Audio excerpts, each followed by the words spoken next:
Well, we're back. It's been a few weeks since we've had an episode. Uh, I was moving and on a long work trip. Felipe has been on the road networking. But here we are, Felipe and I today, talking about a number of things that we've been trying to do to grow our businesses. We have some overlapping ideas and some differing ideas. I've got a lot of questions for Felipe today about things like hourly versus project versus value-based pricing. Bringing on marketing people, how to grow your business, how to talk to clients when you're talking about budgets. Jump on in. It doesn't matter how much time you spend solving a problem and creating a solution. What is important is what is that solution to the client. When you spend 1 or 2 hours with your wife, would you put a price in that hour? I charge my wife for every hour I spend with her. The world is constantly changing, and therefore our view of the world must constantly change too.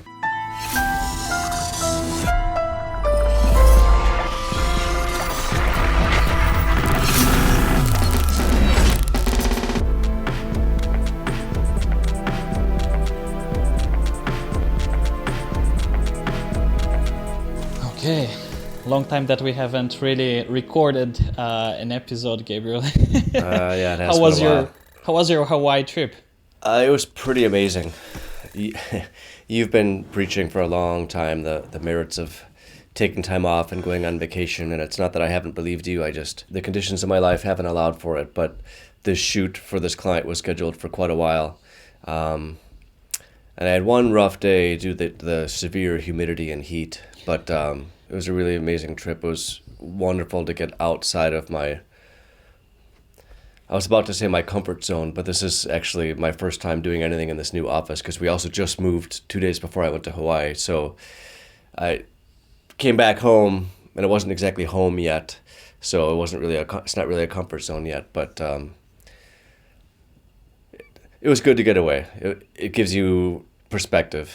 You know, if you're the subject of your own thoughts, if you kind of step outside of that and be a little bit more objective, it clears things up for you. Yeah, and I mean, the other thing to remember here is also that you weren't shooting 24 hours a day, right? You actually had some time that you could take for yourself and enjoy a little bit the scenery, right? Yeah. Well, my client actually scheduled, so they flew in a bunch of students, and they were there Monday through Friday, but we had a few days in advance where I could run around and shoot B-roll of the resort. And we were at this amazing resort, so while it was work, I was getting paid to shoot, excuse me, it wasn't locked down on the court. I could run around and shoot, this amazing building or palm trees, which were everywhere, the ocean, sea turtles, lizards, flora and fauna.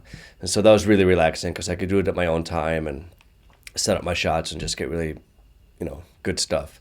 I think I have 300 or 400 B-roll clips, so got a lot of B-roll. But then, between shooting, I had a lot of time to walk around, and I did a lot of walking around by myself, just thinking about everything. So it was much needed time off, and I love Hawaii. And how much impact would you say that this trip had on you? Like if you see Gabe before the trip and Gabe after the trip, I mean, did you come back recharged? Did you come back with different ideas? Did you come back with a different mindset? Like what changed for you after having a little bit of time off and changing scenery? I have all the same general ideas that I had before, but I met this guy on the trip. He'd been traveling with not his wife, but his partner for like 2.5 years already.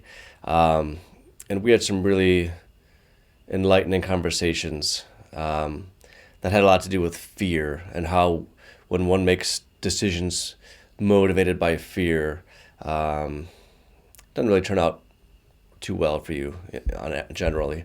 And so that in combination with having this kind of open time to reflect on my life and my career, and I don't know, it just put things in perspective. It just cleared things up for me. Trying to let go of some hang-ups and move forward in other directions, some of which I'll be talking to you about today, because I have questions for you as well. And what are some of these choices made by fear that you mentioned? Last year was my best year ever, financially anyway. And despite that, I still kind of freaked out and entered into a contract this last January with one of my recurring clients. where I committed to way more hours than I really had, just to get like this regular check. And it ended up eating up all my time, and I ended up losing money because I didn't have time to work on all my other clients, who generally pay more. Um, and I was talking to this guy about that, and as I was telling him, the absurdity of it was clear to me. Is like what I was doing was working. So why did I suddenly get afraid and grab onto this kind of contract for security, or for a solid financial stream when the financial stream was already there? So it's just one of those things. And certainly, being an adult and having a wife and a mortgage to pay for, I understand that urge for some security, but I did well enough last year where I didn't really have to worry about that. So just getting me more comfortable with taking risks. That's awesome. I mean, I ask all of this because I always preach this thing about balance. I mean, even if you went there for work, it's so good to see that you actually were able to get out of the house and actually have some time off and be in a place that, from all we can see from pictures and videos, it's kind of a nice place, and have some fauna there around you, different animals that you're used to seeing and all of that. It definitely, I would say, that really helps your brain to defrag all of those thoughts that were crazy. You would get a fragment of a thought here, and then it would jump to another thought there. You actually have time to go and organize your streams of thoughts and prioritize what it is that you want to do, and maybe get to the realization that sometimes one decision or another might not be in the best interest for you, or it may look like that when you made that decision, but afterwards, once you try it, it's not. But that's the good thing about being your own boss and being independent, is like that you can go and change those decisions, right? And I think that's one of the things that we love the most about having our own business is, suddenly you got an idea and say, this is the right way to go. You can go and do it. You don't need anyone's approval, except your wife. No, I'm kidding.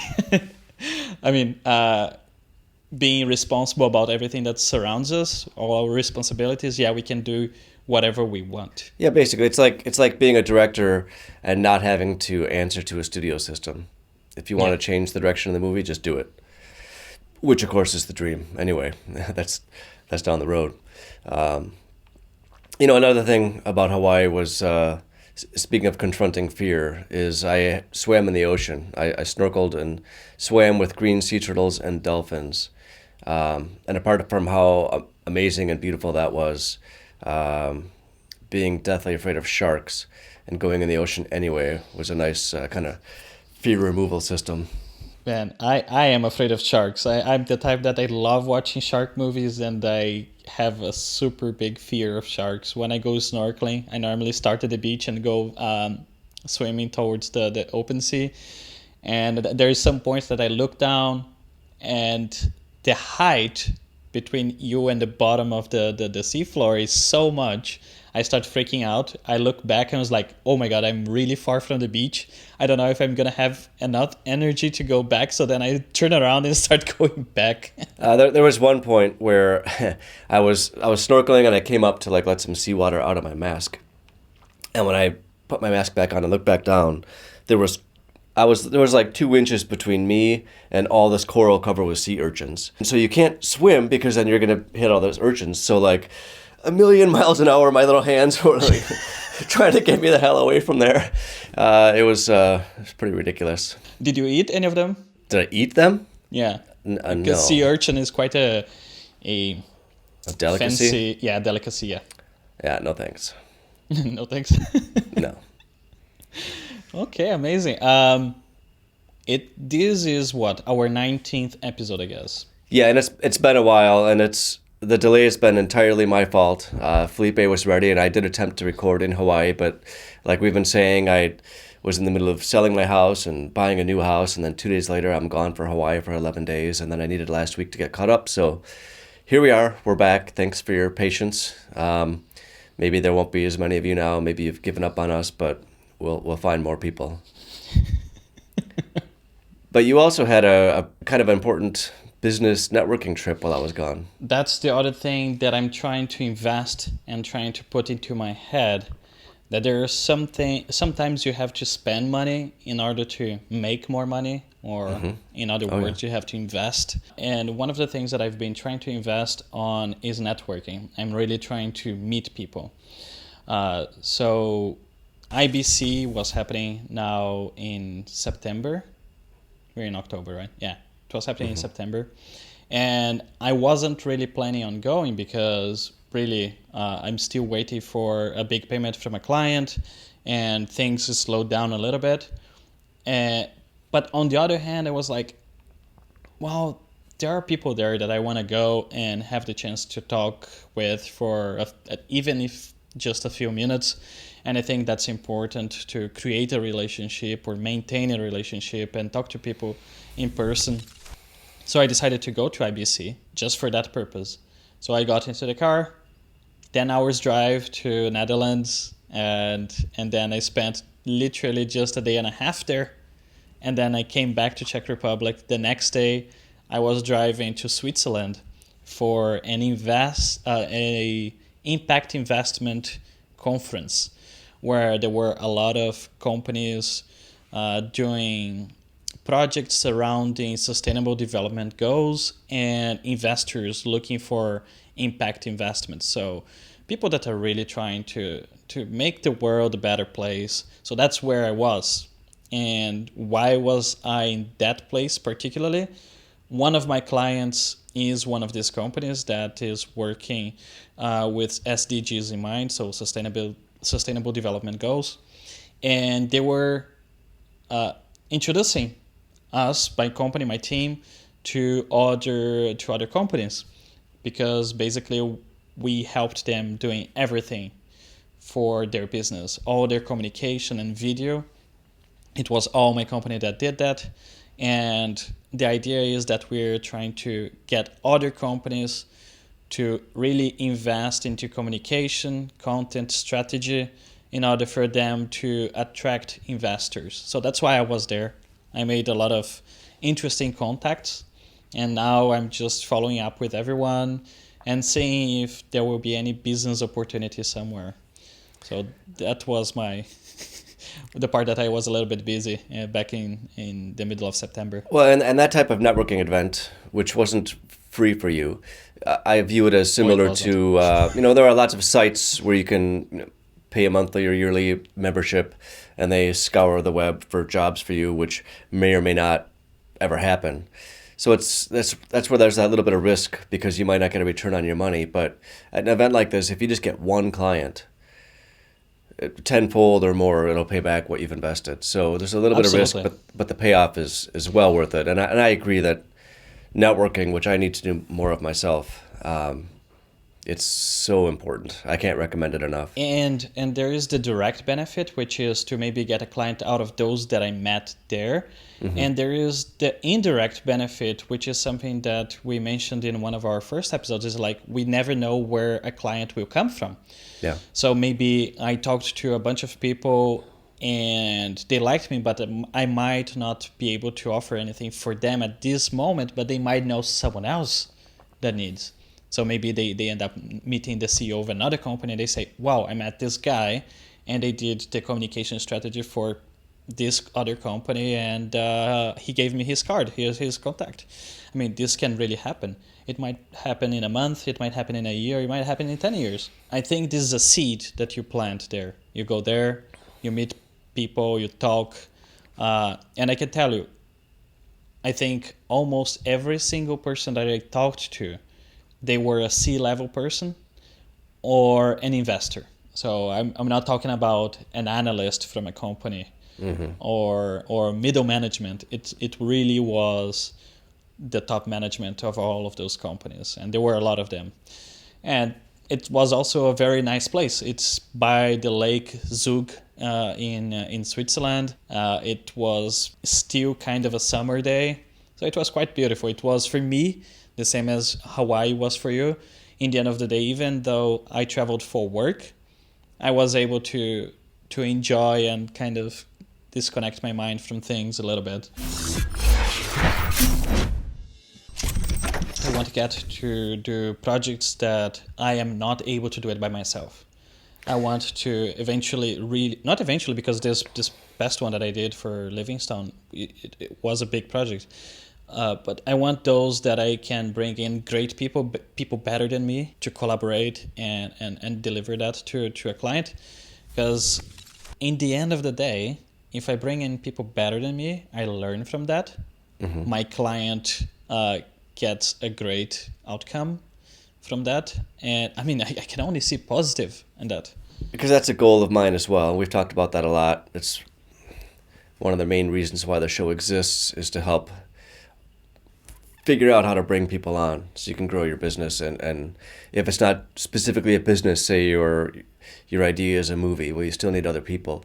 So what are you doing to bring people on? Because I've got a composer who may or may not still be my composer, but that's it. So, like, what are you doing? I know you're gathering a team right now.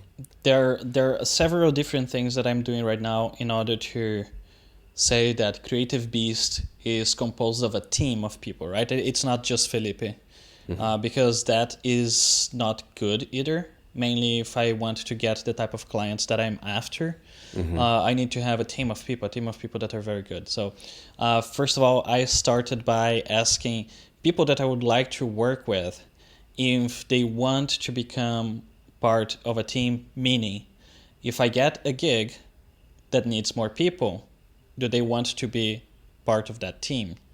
In a way, a permanent type of collaboration. I'm not employing anyone, but if something comes and I need more people, they are part of it. And I have some people that said yes. So that means that I have their bio in my website, and then they are part of my team. And that's step number one. Also, this is a two-way type of thing. So I am in their website for them to offer their services as part of their team. I mean, it's good for everyone. That's step number one for me that I took, and I feel like this was a good thing. Now, step number two was my partner. She is quitting her job, and she's joining me full time, not as an employee, as a contractor as well. So the advantage that is bringing to me is, since the beginning, we identified points in which I am missing in my experience, and she has. Just the fact that I don't speak Czech and I live in Czech Republic, I can't reach out to Czech businesses. She's Czech, it's her native language. She's great at talking to clients. She's great at talking to people in general. She's a real people person, and she's really good at selling other people. So it was very complimentary for me to bring her on board. And of course, this is easier because whatever we do, we're doing together, and all the income and the rewards are staying within our circle. Yep. But then how do I bring other people in? I am looking for the types of clients that don't have problems with budget. That means people that are not going to be counting every single minute that I worked and challenging that. People that are not going to be asking for discounts immediately as soon as you're presenting to them how much something is going to cost. Types of clients that are used to doing whatever it is that we are offering. So if I'm offering communication and media strategy, I would like to deal with a customer that knows the importance of that. Sometimes you need to educate them. Having said that, those are the types of client and the types of projects that I will need more people. I can't possibly do it by myself. So that's how I am working on growing this. And eventually I will have a editor contractor that will be getting more and more of my projects that I will be directing, and I will not be editing. Maybe I will get, for example, a director. Maybe I will not direct. Maybe I will project manage. Maybe my company will just be the company responsible for the production, and I will hire a director, I will hire an editor, I will hire the composer, and so on. Yeah, my partner, she's actually composes as well. So Most of the time we're kind of well covered there. That's what I have in mind. I love editing, but I think sometimes I have to step away and say, you know what? Maybe I will make less money, but let me bring a different perspective, a different way of approaching an edit for the benefit of the customer, for the benefit of my portfolio, of my company. So if I do something different than what I've been doing, that's great. Yeah, I think that there are a lot of. I think lately I'm really trying to behave myself as an actual business person than a creative. So I'm trying to improve that side of myself. I'm trying to do the opposite in a way. I want to grow my business, but the business side of things couldn't really disinterest me any more than it already does. I want to bring on other people so that they can handle that. I just want to direct and shoot and edit. Yeah.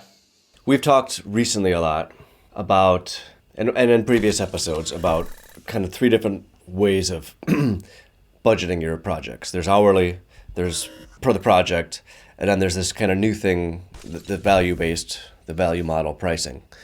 And you've sent me some links, and I've been watching these videos, and they make sense to me, but there's something about it that just turns me off. And maybe it's not the idea itself that turns me off, it's that I myself don't want to be the one doing that. So can you, for the viewers, break down, I mean, hourly pricing is based on hours per project, is you don't break it down to the granular detail for the client so that they can nitpick it. It's just like, this is what this project costs.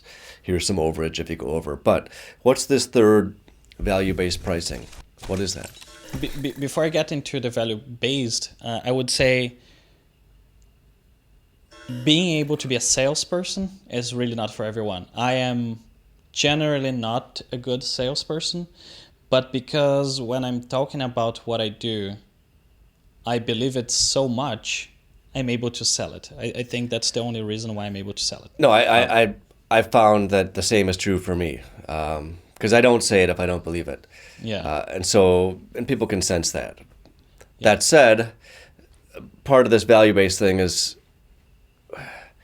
well, you'll get into it. You'll get into it. Yeah. So the idea of value-based pricing comes from even the idea of selling your time. Let's say that let's divide things very simply. You have 24 hours in a day, 8 hours you sleep, 8 hours you work, and 8 hours, hopefully, you can go to toilet, and then you can do other things in your life and enjoy. So a third of your life is done working. Now, when you spend 1 or 2 hours with your wife, would you put a price in that hour? I charge my wife for every hour I spend with her. No. For people that have children, would you put a price tag on the time that you spend with your children? I'm pretty sure not. I think most people would say that is invaluable. The time spent with your friends, with your family, the time that you spend talking to someone else and learning something from that other person, the time that you spend traveling, none of that is quantifiable, monetarily speaking, per hour. Mm-hmm. But it has a huge impact on our lives, right? Yeah. And that is the beginning of the thought of value-based pricing, is what is the impact of those actions cause on someone's life or someone's business. Okay. So, for example, if someone hires me to create an intro for their videos on YouTube, if I charge per hour and I'm really good, and whatever comes out for me is really, really good, it's gonna really make a huge difference on that person's channel. We're gonna make it more attractive and all of that.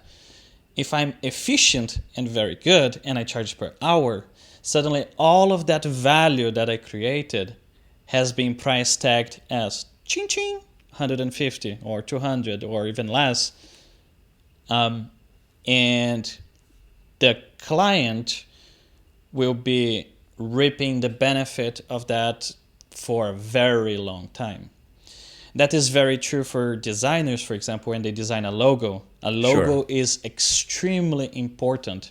The brand is very important for any company in the world. See, one of the most recognized brands in the world, which is Nike, that has a huge impact. It's just a little something like this, just a little check, doom. And it doesn't take a lot of resources to make that. Well, Anyone. not necessarily. I mean, a lot of research went into that. Oh no, I yeah. I mean, physical resources like, for example, if I go into InDesign and I oh design that thing right now, it yeah, doesn't take it doesn't. a lot of time. Yeah, It doesn't take an extremely expensive software or anything like that. But yeah. what's the value for the company, right? And in a lot of one of the people that really pushed forward the idea of value-based pricing is Chris Do from the future, and he owns a company called Blind, and he's a designer, so on and so forth. You guys can check it out. There will be probably a link down here somewhere. But the idea is, it doesn't matter how much time you spend solving a problem and creating a solution. What is important is, what is that solution to the client? Is that solution something that is really gonna impact and move things forward for the client? Or is this something that it doesn't really matter? If it doesn't really matter, why are they even reaching out to you? Why are you even spending your time? I mean, I think a lot of people want to create impact. I don't think they want to just work for work's sakes or just to make money. And the first thing that comes to my mind when you talk about hourly pricing is that I'm a very efficient person. If I say that I can do something, I will be very efficient. And I'm pretty sure I'm going to get not paid really well because I'm being super efficient. Yep. So those are the beginnings of the idea of value-based pricing, is that what you're charging is not the price tag of an hour, is what is the impact that your work is having on your client's business. I read a quote. It might have been even in the comments of like one of the Chris Do videos, and I won't get the quote exactly right, but it was Pablo Picasso was asked to draw something, and he kicked something out in, I don't know, like 15 seconds or something like that, and then gave the price tag, and somebody was like, well, this is absurd. It only took you 15 seconds. He's like, well, the actual act of executing this took me 15 seconds, but it took me 30 years of training to be able to do that in 15 seconds. And Exactly. that kind of struck a chord with me, because I've also spent 30 years studying this stuff. Exactly. And for example, Not that I'm a Picasso. I'm not. I think people can find very easily on the internet, and this is for coders. There is a guy drawing a Spider-Man on the sketchbook, and it shows, if you give me 10 seconds, if you give me 1 minute, if you give me 10 minutes to do the same thing, it can easily, it's a very visual way to see practice and experience and the time that has been gone into learning the craft that you're doing. Not necessarily how long it's going to take you to execute the ask, but all of that went behind you being able to execute in that amount of time. Now, in between the value-based pricing and the hourly pricing, there is the project price, right? If there is a video that you always do and it always takes you 2 hours, you can make a project that costs way more than those 2 hours, because that price more closely reaches the value that your video has, but still isn't a value-based pricing.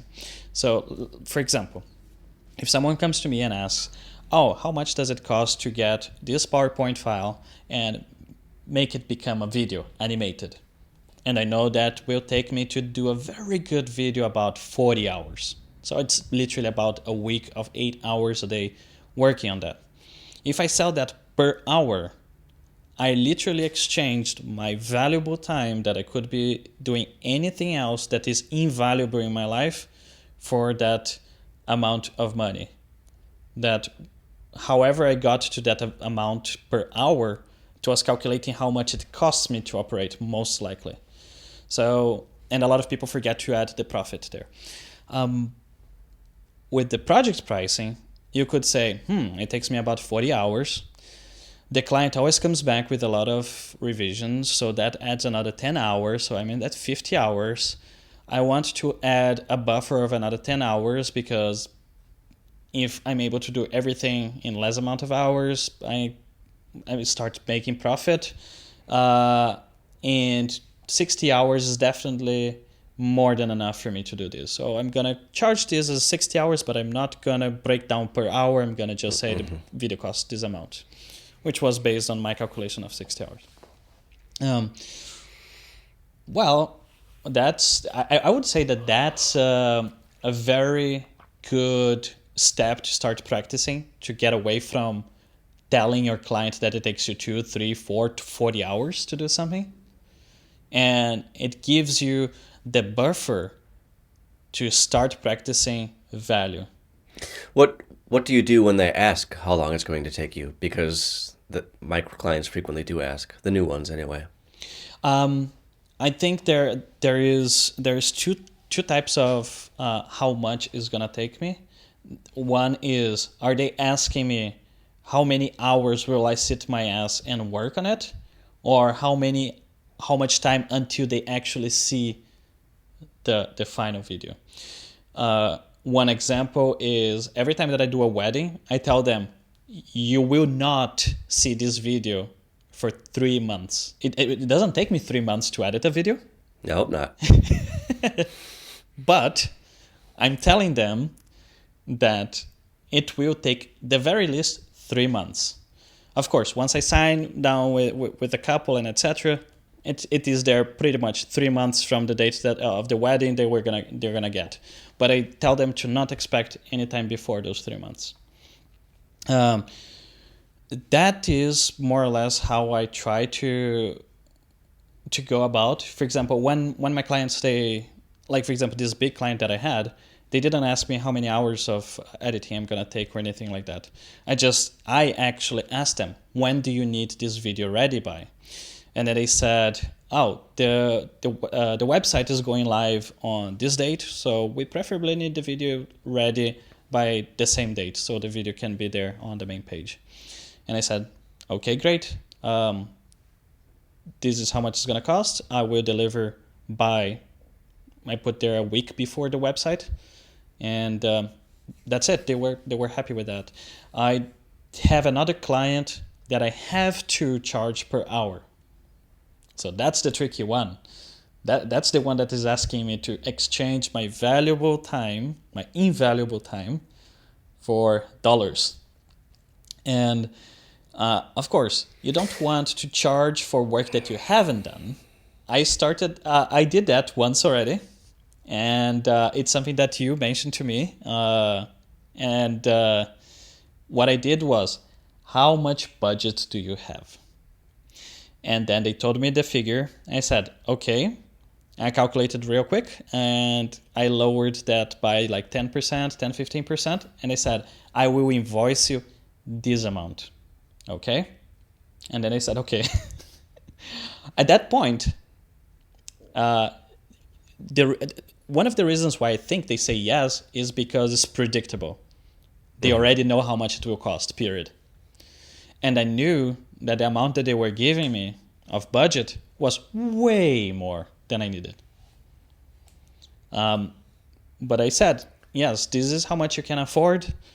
I'm in agreement with how much you can afford, and this is how much I'm going to charge, and we're settled. Yeah, it worked for me so far. I probably will have a couple more projects coming up with them, and I will keep on doing that, even though for their pricing, everything is per hour. So I just went there and get that total divided by the hours that I charge, and multiplied. So just a minute ago, you mentioned that for this hourly job, you are trading your precious, valuable time for dollars. But wouldn't that be true whether you're hourly or project or value?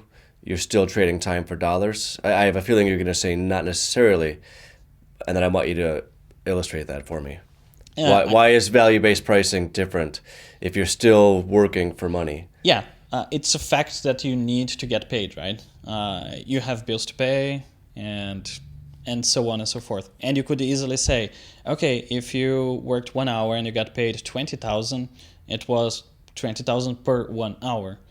Yeah, nothing stops you from seeing it that way. The way I see, at least internally when I'm calculating everything, I know how much salary I want to have per month, right?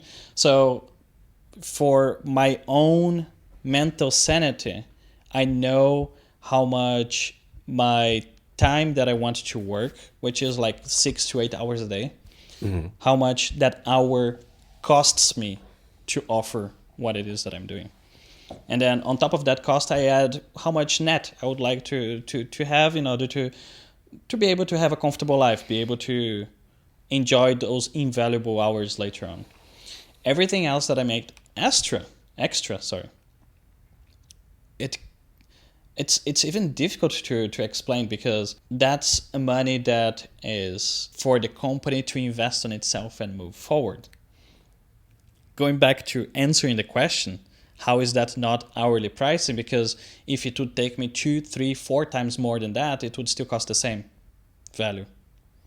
So if I did a value-based pricing and like if I go through the calculation that normally Chris Doe tries to teach people to practice, which is, how much more revenue that's going to bring you and blah, blah, blah, how much you think it's worth investing on this solution. And people say, well, yeah, for me to make $1 million is definitely worth investing at least 100,000.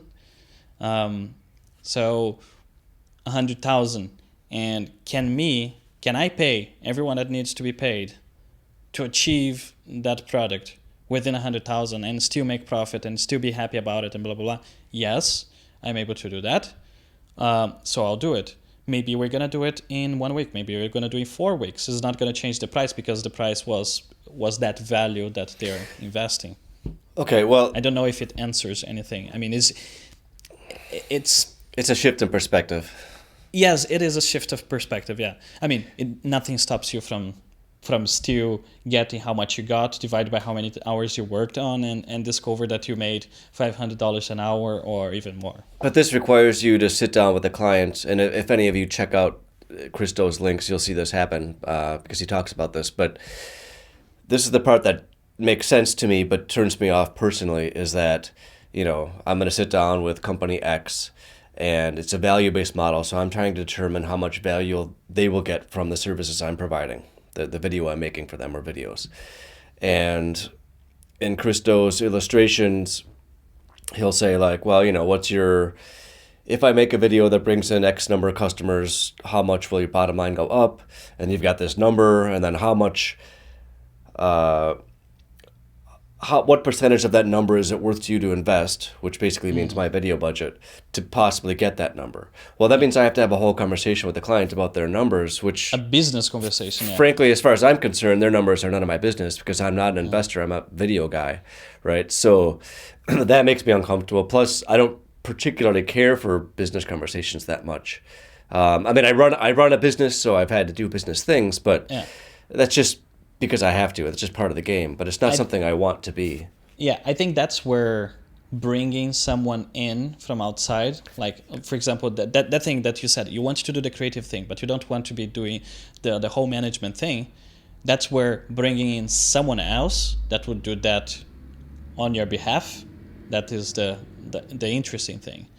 So, for example, the same way that I feel comfortable talking about these things with prospective clients, and you don't, for example, the exchange that we can have is that I can have that conversation on your behalf, and in my projects I will hire you, for example, and so on. It is very common that someone starts a company and they do not stay as a CEO. Sure. they're going to bring in an actual professional CEO to do that, because the professional CEO is the person that's doing the whole value-based talk about. For example, an iPhone costs $200, almost $300 to be made, including labor and parts and etc. But it's sold for more than $1,000. Where did they get that money from? I mean, where is that pricing coming from? There are many different ways that you can think about that. But if you think about that, iPhones nowadays are way more powerful computers than were computers 10 years ago. Mm-hmm. There's a value there. Not defending the pricing strategy of any company, mainly Apple's. I'm just as an example. Sure. I want to be able to go to a client, have a payment that will make me satisfied, and not only that, a payment that I will be able to give them 100% of attention. That my mind is going to be theirs. So I want to, instead of working 100 clients in a year, be able to work in 10 clients in a year. Yeah, we've talked about that a lot. You know, it's much better to work $10,000 jobs than $100,000 jobs. You know, if 100K is your goal, say. Yeah. Yeah, and I'm more in the latter basket right now. I mean, I've got plenty of jobs that are decent size for me, but a whole lot of little ones adding up to get to my sort of goal numbers. Yeah, and you're established. You have already a lot of clients, right? So it is a lot more difficult to do a shift of perspective, of attitude, business-wise, because you have all of those recurring clients that they already know the pricing that you're charging and all of those things. And even if you want to go and say, I want to get that $10,000-$20,000 client, how do you even do that? You don't have time, right? It's that fear-risk kind of dichotomy in that, well, not just a relationship, in that I don't want to alienate my current clients because they've really been the ones keeping a roof over my head the last 6-7 years. And then it's also the fear because I don't want to lose them just because I'm pursuing, bigger fish, so to speak. Or maybe in a way I do want to lose them for the bigger fish, but if I don't get the bigger fish, I want to make sure they're still there. Yeah. So it's a little bit of fear, and you've got to take a leap of faith at some point to move into the next thing. I think I'm predicting a comment in our videos, and the comment / question is, what if the client will not create any tangible benefit out of your video? An example, an internal training video for their employees. Yeah, well, I could have asked you. I have asked you that same question, basically. Yeah, so they're not really making money out of that video, but they are improving the knowledge or the life of their employees. How do you even quantify that? So it might be easier to just charge per hour, right? That's where I would go for a project rate.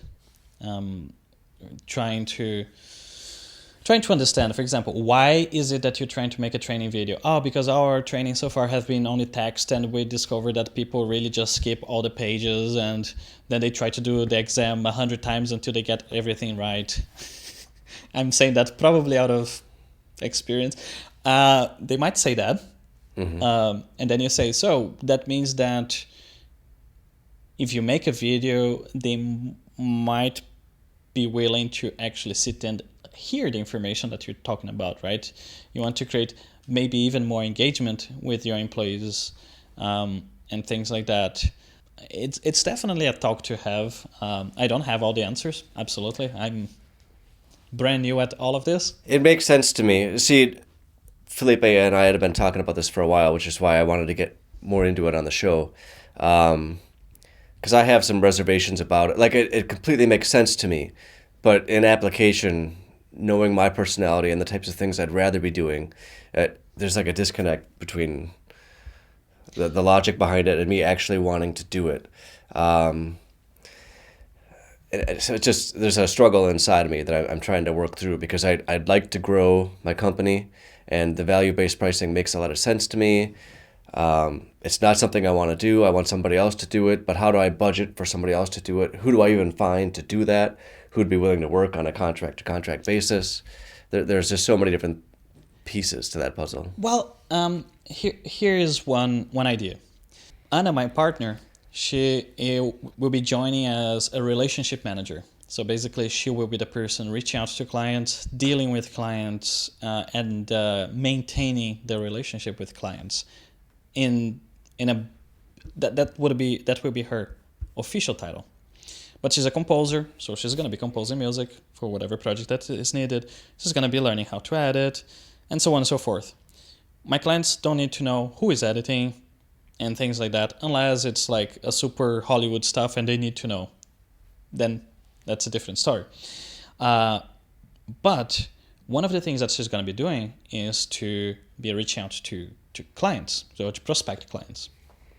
Maybe what you could try to find is a person that you would say, you get a client, you get 10% of my net revenue of that client for whatever amount of time. Which right? incentivizes them to seek out bigger clients, of course. Exactly. I mean, the bigger the paycheck the client is going to give you, the bigger paycheck they're going to get. Mm-hmm. So if they are able to close with a client a $20,000 deal, all they did was talk to the client, and they got $2,000.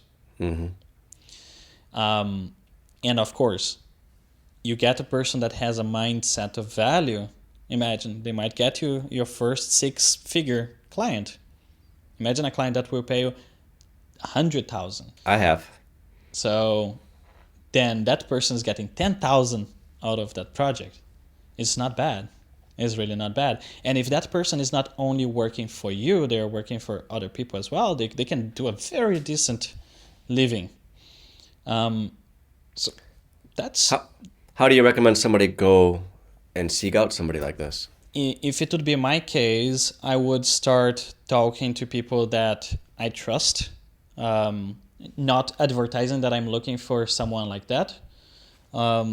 But I would try to look within my immediate network to see if there is anyone. And sometimes this can be that friend of yours that really likes your work and talks about you to everyone that they meet. They already are doing kind of a work for you, but they are recommending you, and you can probably be getting clients from that, but they are not getting anything in return. They're just doing it because they are really your friends and they want you to succeed. Mm-hmm. As soon as you say, what do you think about making this an actual project, I don't know, a collaboration where both of us are getting something out of this. You just need to get me the client and us signing with them, and you're going to get 10% out of that. Maybe it's just 10% one time only. Who knows? Maybe. I would start even with friends probably. Okay. Because they might work at a big company and they might have some pull that they never tried before because they would be putting themselves on the line. But if there is a financial reward for that, for example, in Europe, if you work in a company and you recommend something to work at a company, and that someone to work at a company, and that person gets hired and goes through the trial period and stays in the company, the person that recommended gets a bonus. In a lot of companies, the bonus is 1 month of salary. Okay.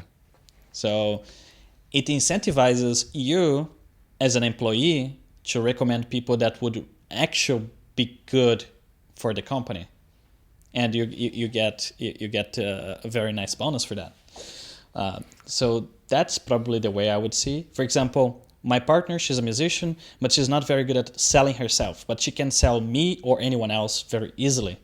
So very logically, we decided that we're going to start managing bands under her.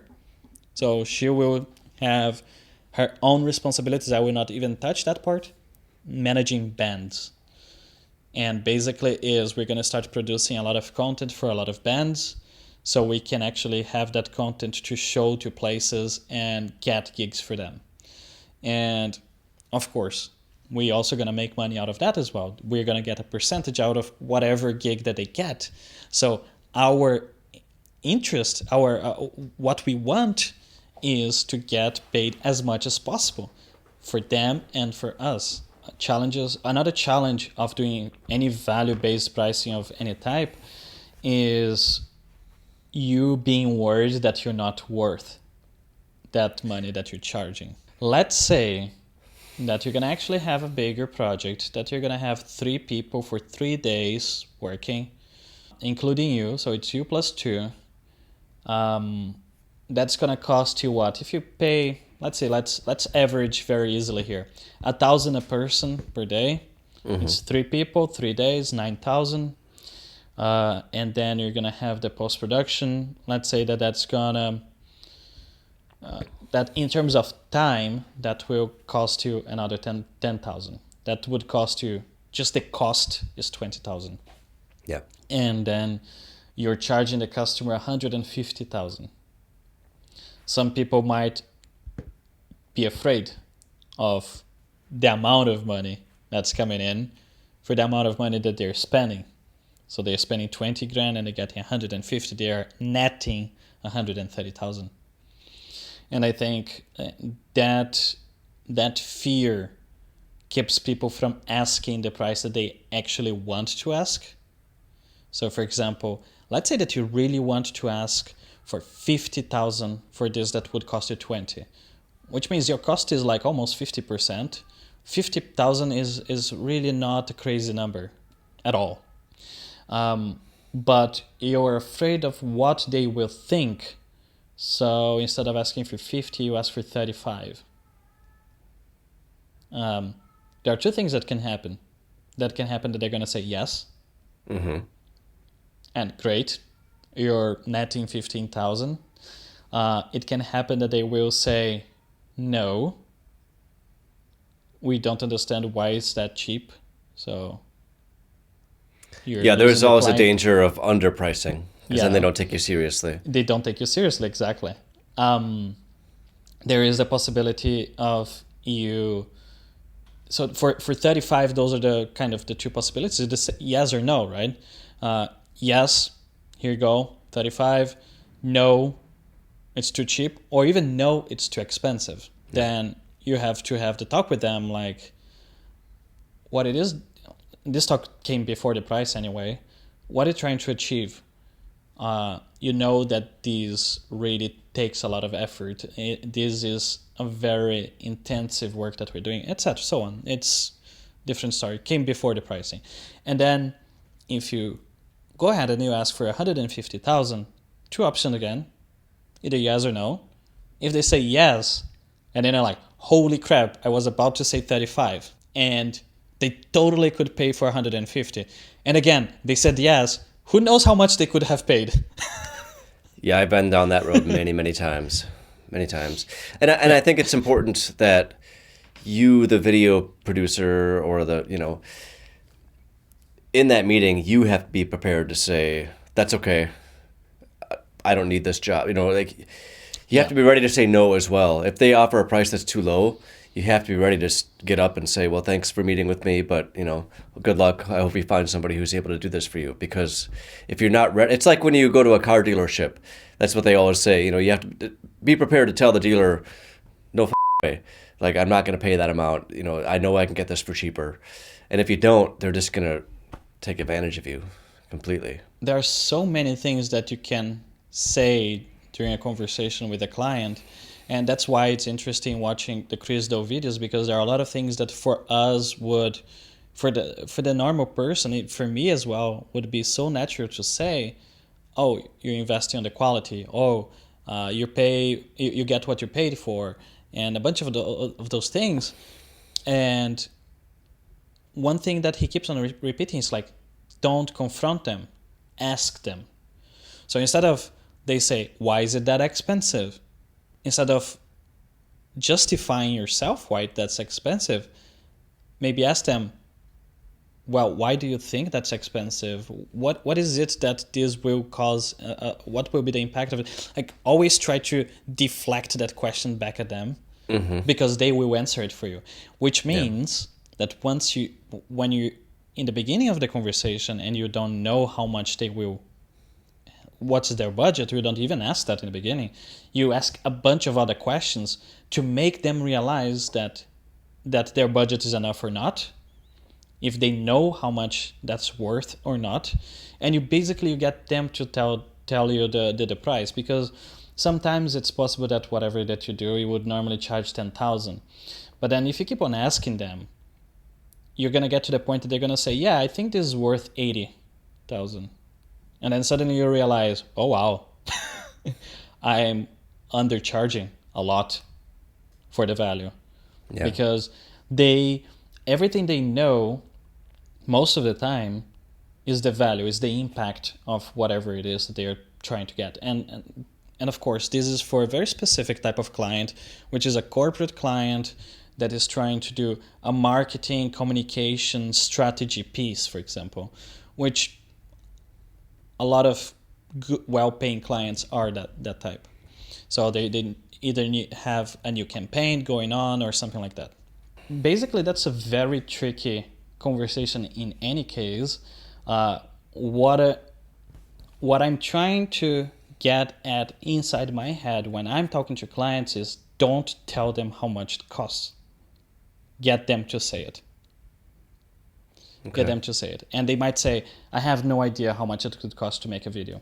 Okay, you don't know how much it costs to make a video, because that is costs, that is labor, that is computers, that is subscriptions, that is experience of those people. That is my job, knowing how much it costs. I want to know from you, how much is this worth for you? So not costs, but worth. And I think those are the key words to start getting used to. And that seems to be mostly applicable to bigger clients and bigger budgets. You know, It's somebody not who going to be wants for film, for example. You're not somebody gonna who use, wants a lower third. You're not going to ask, you know, what value is this to you? And you know, I get a lot of work like that. yeah. And so I've got a schism in my brain when I hear you talk about this, because the words themselves make perfect sense, and I'm with you, and I hope that works for you. And if I'm able to implement it, I hope it works for me. But how old is your company? 1 year. 1 year. I'm not, you know, I haven't been doing this for decades, but I'm in my 7th year, or about to hit my 7th year. So I'm seeing a 1 year company who's trying to adopt this new model, and I haven't embraced that model yet. Yet I'm still here 7 years in. And I do some hourly, I do some project per project. I'm not thrilled with the hourly ones, but that's just the way some of my clients work. I work for other production companies, and that's just how they do it. So part of me is like, well, I get what you're saying, but I can tell you after 7 years that like that other stuff can work, because here I am, and I have For grown, sure. you know, and I haven't grown every How many year. It's not a companies in the perfect, world do that model? I mean, yeah. So it's a very well proven model. so it's like I get that model, but that's like the growth model. There's also the sustaining model, which is kind of what I've been doing. And I've seen some growth, and I've gone down, and I've gone up. But so while I'm really intrigued by this value-based thing, and of course bigger clients, and it's not even just for the bigger budgets. It's also just so I can sink my teeth in bigger, more interesting projects. Really, honestly, I'd almost do a project like that for less, right about now. But do you hear where I'm coming from? Yeah, totally. And I can use one example right now. Let's say I don't have a lot of leads of work so far. So if a friend of mine comes to me and says, "Oh, I have this very low paid job," I'll say yes, because I have so much free time right now. Yeah, which means so much free time is a lot of time that is not being, it's not bringing any monetary return. Mm-hmm. On the other hand, if I didn't have that time, I wouldn't be able to give so much attention in one project that came along now, which is a €500,000 documentary, which brings me back to that thing. I mean, films and documentaries, they will have a budget period, and you have to deal with it. but is not a 5,000 euro budget. It's a 500,000, and Sure. and that came from knowing and networking with those C-level people on those companies. I don't know if I will cross 3 years of my company, if they're going to be profitable 3 years. What I can say so far is that what I want to do, where I want to be, is in a place where I'm not exchanging one for one. I'm not exchanging 1 hour of work for one of whatever. I want to get to a point that I can do a project and say, well, what if we go to the airport today and travel somewhere and take our cameras and go do some crazy stuff? I want to get to that point. And I want to get to the point that when a client comes to me, they recognize me for the impact that I've caused in someone's life or in someone's business or something like that. I don't want necessarily them to come to me because I'm expensive or I'm cheap, Yeah. or any of those things. That's where I'm at. I want somebody to look at my work and say, look, this thing that you do, that's what we want.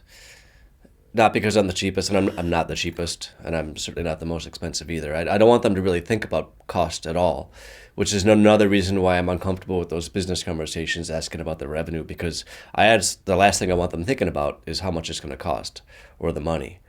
And I don't really want to be thinking about how much I'm going to be making. I want to think about how can I learn about their company or their product or their story or whatever it is so I can best tell their story. I even think that there is a version of that business talk that you don't need to know the figures. I think there is a version of that conversation that can go something like, Well, you get them thinking about it. They can get Yeah. back to me with the number. Exactly. You know, Think because about I don't your need to know revenue, the number. I don't need to know what your Exactly. business is. You could lie to me. You know, say if you think your sales are going to go up by $100,000, and maybe you in your own mind think Invest I how could much? spend 33% of that, so I got $33,000 I could invest in this. Maybe they Yeah. only tell you they could spend 15. You can lie. I wouldn't know either way. Yeah. But if I think 15 is fair, then I'll say yes. If I think it's not, then I can go back. But like the actual numbers, I don't care. And depending on the company, you actually find most of that information available online. A lot of that information is public record. Companies' revenues per year and etc. They tend to be, even if they're private, some part of that information you can figure out by the clients they have and things like that. So you can have a good idea. Mainly if they're any of the Fortune 500 companies, all of that information you can find online. I think in the end of the day, it's very good to know that there are different ways of charging a client, different ways for you to get paid. I think most of the people that I know in my life, they are all hourly based. Either because they're employees somewhere, even if they have business, most of them are hourly based. And the idea of value for me is so big. I remember that when I was looking to make a logo for my company, I knew how important a logo was, but I didn't have money to invest. So there was just money I could spend. But I always kept in mind that whenever I reach a certain point, I will rebrand. And then I will do it properly. And I will for sure pay value based, because I want to be one of those brands like Nike, like Landor, one of these big agencies that they are recognized. I remember what I wanted to say. One of the type of businesses that you can go after, that you can definitely practice value-based pricing, and it will not be a risk for you, it's startups. There are a Sure. lot of startups around there, and they have a great product, but they need to tell their story. And a lot of them don't have a marketing team. they don't have marketing yet. They have their engineers and they have their management, but they don't have marketing yet. A lot of them forget how important marketing is. Well, that's another thing I wanted to talk about in this show, is the marketing side. So I could create the best, if you hire me to make a video for you, I could make the best video you've ever seen. And if nobody sees it, you don't get any value from it apart from the enjoyment of watching. Yep. So a lot of my clients don't have a marketing team at all. And I don't have any interest in doing that myself. None. Here's your video. I can upload a YouTube for you, but that's where I end. Like, I don't want to spend 1 second on SEO or tracking your analytics or seeing who clicked on your website. I don't care. I want it to do well for you, but that's not what I do. You've talked about bringing somebody on, not as an employee per se, but on a job by job basis that could help them do that. Now, the way I see it, and I push back a little bit because, again, just like with value-based pricing, I get it completely what you're saying, but the logistics of how to actually make that happen somewhat confound me.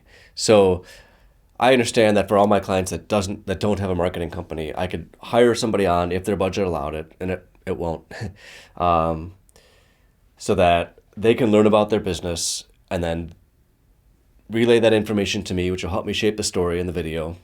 That's research I do anyway. But then once the video is done, they can get in there and push the video out and look at the analytics and show the clients some tangible evidence that, so many people watched the video and this is the number of people who watched the video, who clicked on your website.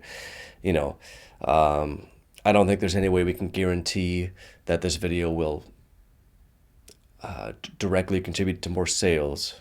You can't really put a promise like that out there, but the way I figure, a bigger company is already going to have a marketing team, so I don't need somebody. But so once you get to that upper echelon, you don't really need to worry about that as much, I don't think. But I'm in this middle ground where nobody's going to pay for a marketing person. See it this way. These are exactly the clients that consulting companies have. Consulting companies are there to tell people how to do their own job. Sure. Okay. Get McKinsey & Company, Accenture, Ernst & Young, KPMG, I'm missing one, Deloitte. All of these companies, they go there to improve the way that they're doing things, including for marketing. So sometimes you do need some external perspective to get something. But back to one place that I wanted to just finish here, which is giving a number. A startup, they're always looking for investment. And then they have like a Series A, Series B investment, and they know how much money they are looking for. Mm-hmm. So let's say that the company is looking for $2 million in investment. And that video will help them a lot to get that investment. Oh, yeah. That's the value based right there, and very easy to quantify what is the impact. The impact is they will get the investment or they won't. Of course, you cannot guarantee that they will get the investment, but that video will make a huge difference. If they get to a venture capital company and they just have a PowerPoint presentation, if they have a 30-second, 1-minute video that can introduce them to get to the point, wow, that might cause quite an impact. Yeah. And so how much is it worth for that company to get those $2 million? And then you say, well, if they're after $2 million, they don't have $2 million yet, right? So this can be a bet on your side, which would be, well, do you think it's worth investing 10% of that to get your 2 million? They're going to say, yes, 200,000. Okay, you pay me that once you get your investment. It's a total bet on your side, which means, of course, work with the startup that you believe that is a good startup, that has a good product, right? But the fact is, these startups, they all get money. They all get investment. So it's not that much of a big risk. And contract, boom, get the investment, get paid your 200,000. Thank you very much. Your work really helped us get that seed investment. and will make the difference between the company make it or not make it. And I think that's one of those are the clients that I am concentrating on. And depending on the client, depending on what are their finances at the moment and etc., you can always say, okay, I want shares on your company as part of the payment to make it cheaper for them. And there are so many ways that you can tackle that instead of just exchanging the hour for a number. And I think that's great. What would be the impact that $200,000 would have on your business today? It would help a bit. It would, right? Yeah. I mean, $200,000. I don't see 200K as a lot Exactly. of money, really, but it would help. But you could say, I could concentrate on whatever it is that I want to change in my business for 2 years. You could say that. Oh, yeah. And imagine that whatever it is that you do, maybe you say those 200,000 are just gonna cover the bills, all my expenses. They're gonna just cover my expenses for the next 2 years. So what do you do now that you have those 200,000? The guy that I met in Hawaii, who's been traveling for the last 2.5 years with his significant other, said that they saved up maybe like 80K, and they're going to be traveling the world for 5 years. So you can do a lot with that money. You're not going to be rich, but Those 5 years are worth so much more to them than 80K. So Yes. much more. and worth more to me too, because if he hadn't traveled the world, I wouldn't have met him. So Yeah. So that in the end of the day, it's impact. I want to cause impact. I am coming from an impact mindset. That's where I've been brainwashed to be at. we got to bring it back around a little bit though. This marketing, we introduced the idea of the marketing, bringing on a marketing person, but how? Like, if a bigger company already has a marketing team and a smaller team can't afford it, and it's not something I want to do, where would I look for somebody who could do that? I imagine paying them would be similar to paying the person who would go to these meetings to talk about the bottom line. But clear this up for me.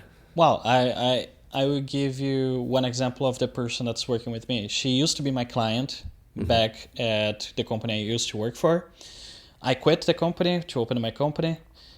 She also quit, and then we got reconnected, and she has been working with marketing communications for over 25 years. And she's great to work with. She's a great person, and she does an amazing job. Once I got this client in, they are a startup, and I noticed they didn't have anyone in marketing. I said, you know what? So you should talk to my friend, because she has been doing this, and that. I basically sold her to them. The arrangement that we had is you do whatever it is that you need to do for them. You have a contract directly with them. You figure it out. The other option, which is for the next projects that we're going to have with them, is that she's going to be part of my contract. So the company will receive only one invoice from me, and my marketing person will invoice me for her work. So this is something that you personally might not want to do that because of all of those things that we just talked about. You want to do the creative stuff and stuff.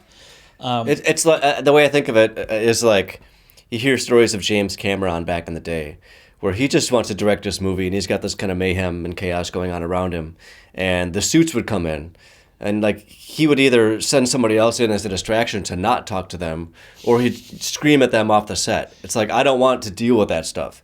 I just want, and again, I'm not making, Avatar or Titanic here, but regardless, I don't want to be bothered by that stuff. I just want to focus on the task at hand. I have no interest in the business side of things, really. In your case, might be just connecting them with the right marketing person. But how do I find a marketing person?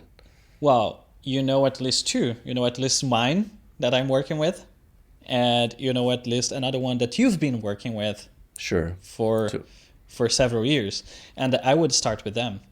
Yeah. I'm pretty sure that they would be happy to have an interesting client to work with. And what does it happen is that you continue to work with someone that you like to work with. Yeah. Well, that's It crucial. might happen that if it's a client that already has a marketing team, maybe they already have that marketing team, like you said, and your external marketing person will deal with their marketing team, and you will deal with your marketing person. That can entirely be the case. It depends on how everyone agrees on how it all will work. But what the marketing person that I brought in to the project allowed me to do was allow me to really concentrate on the creative part of things. So we needed to tell a whole story about a bunch of corporate themes and things like that. Things that she was already used to. She wrote a book about sustainability, about circular economy. And it's a subject that I don't have a very big handle on it. Of course, through working on it, I learned a lot, but she already had experience with that.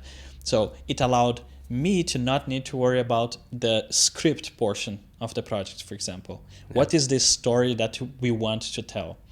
So she worked on a very good portion of the actual story, what it is that we need to tell people about this company and about what is their impact in the world.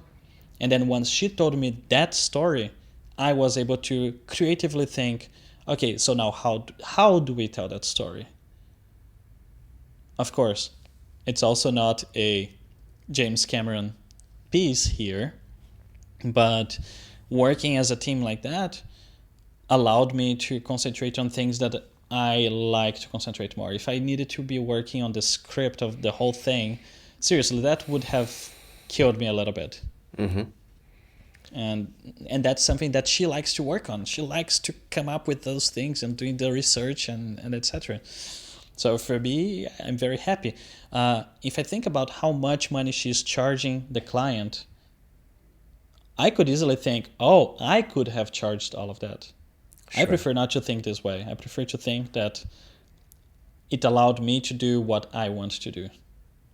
Well, I guess it will be very interesting to see what other people, what experiences other people have gone through. If anyone has tried a value-based pricing, from everyone that we're talking to, maybe 100% of our audience is hourly based pricing. I would think a large percentage of it will be. I would think so too. I would be actually surprised if anyone would comment that they are doing value-based pricing. I would be surprised, actually. Some people might find that they were unknowingly doing value-based pricing.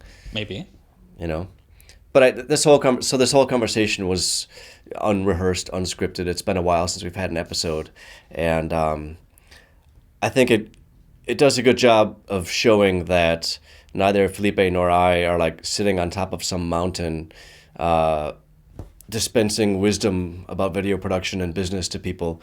We have all the same questions. We're all in the exact same position as all of you, whether you've been doing this for decades or you're just starting out. Like, we have really the same questions, and even the stuff we thought we figured out before, we're questioning now.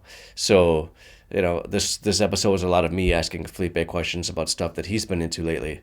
And while I have some concerns about it, I also know that fear can stop you from doing anything. So that's why I'm talking to him, because it's only when I get out of my comfort zone that I'm going to grow. I mean, really, like, when a snake sheds its skin, it has to grow out of that shell, as it were. And I recognize that right now. And don't get me wrong, I'm not a fearless person at all. Like you're saying, fear can get in the way of things, and it gets on my way all the time. Not only fear, but self-doubt. Self-doubt is one thing. For example, every time that someone referred to me as a creative person, I really cringe a little bit, because in my head, I'm not creative.